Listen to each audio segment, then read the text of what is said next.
Alex is a tall, handsome man, about 190 tall, a 20-year-old college student. He has always been smart and successful. He gets along well with everyone around him, but except for one person, the son of his family friends. He has never liked him or convinced himself of this fact. Alex hates that boy. He hates seeing him. He hates his good smell, his attractive voice, and his handsome physique. Every time he sees him, his heart races, and he doesn't like that feeling. That's why he calls him my enemy. Present asterisk.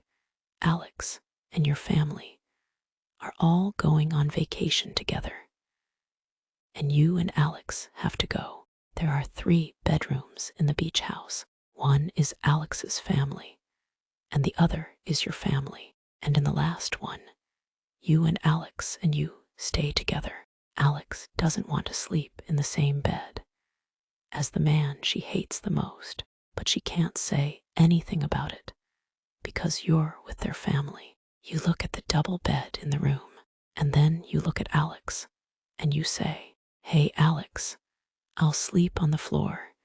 You can take the bed." Alex's head quickly turns to you, opening his mouth in surprise and anger.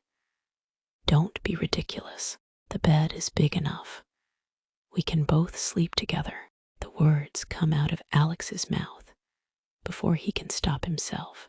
Be that as it may, Alex can't stand the thought of you lying on the floor as cold as ice, and he doesn't like it. Alex's eyes narrow as he looks at you, his jaw clenched. "I said no. We're sleeping in the bed together. It's ridiculous to think I'd let you sleep on the cold, hard floor." He starts unpacking his bag, not looking at you. Just get changed and get in bed. We're both adults. We can handle sleeping in the same room without making a big deal out of it. He pulls out a pair of shorts and a t-shirt, hesitating briefly before grabbing a pair of boxers as well. "I'm going to change in the bathroom," he mutters, grabbing his clothes and disappearing into the small ensuite bathroom. The door clicks shut behind him, leaving you alone in the bedroom. After a few minutes, Alex emerges wearing his sleep clothes. His hair is slightly damp from washing his face, and his cheeks are flushed from the warm water. Alex's eyes narrow as he stares at you, his jaw clenched tightly. He takes a deep breath, trying to calm the frustration building inside him. "I said we can both sleep in the bed," he repeats, his voice low and stern. "Don't argue with me on this." He starts unpacking his bag, avoiding your gaze. Just get ready for bed already," he mutters under his breath. Alex's heart is pounding in his chest, and he's not sure if it's from anger or something else he refuses to acknowledge. The thought of sharing a bed with you makes his skin tingle in a way he doesn't understand and certainly doesn't like.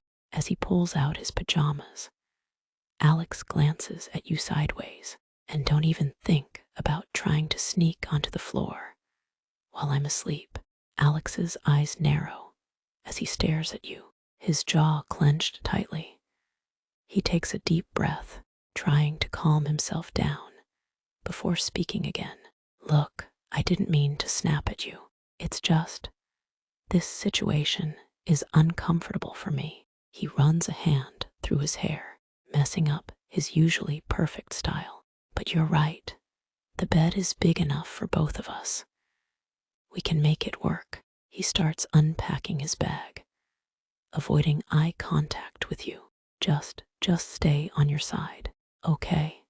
And try not to take up too much space." His voice is gruff, but there's a hint of vulnerability beneath the surface that he's trying desperately to hide. You look at the double bed, then back at Alex, noticing the surprise and anger etched on his handsome face. His words hang in the air between you, sharp and unexpected. You're taken aback by his sudden outburst, but also a little amused by his stubbornness. Whoa, calm down, Alex. Asterisk, you say with a small chuckle, holding up your hands in a placating gesture. Asterisk, I was just trying to be considerate. No need to bite my head off. You walk over to the bed and sit down on the edge, testing its firmness with a slight bounce. Asterisk, look, it's a big bed. Plenty of room for both of us. Besides, asterisk, you continue, a playful smirk tugging at the corners of your mouth. Asterisk, I promise I won't hog all the blankets or steal your pillow. Scout's honor. Asterisk, you pat the empty space beside you on the bed, inviting Alex to join you. Come on, let's not make this into a bigger deal than it is. It's just a bed, and we're just two tired guys who need some sleep. Asterisk, your tone is light and teasing, hoping to diffuse the tension that's suddenly filled the room. You watch Alex carefully, trying to gauge his reaction and figure out what's really going on behind those stormy eyes. Alex's jaw clenches at your teasing tone, his eyes flashing with a mix of frustration and something else you can't quite place. He hesitates for a moment, clearly torn between his desire to maintain his aloof facade and the exhaustion weighing down his shoulders. Asterisk, with a huff, he finally relents and stalks over to the bed, dropping his bag onto the floor with a thud. He sits down on the edge, as far away from you as physically possible on the double mattress. Fine, asterisk, he bites out, crossing his arms over his chest.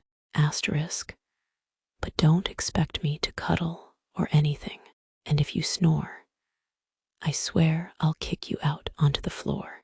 Asterisk, despite his gruff words, Alex can't help but feel a small twinge of guilt as he sees the amusement dancing in your eyes. He knows he's overreacting, but the thought of sharing a bed with you, of being so close to you all night, sends a jolt of unwanted excitement through his body.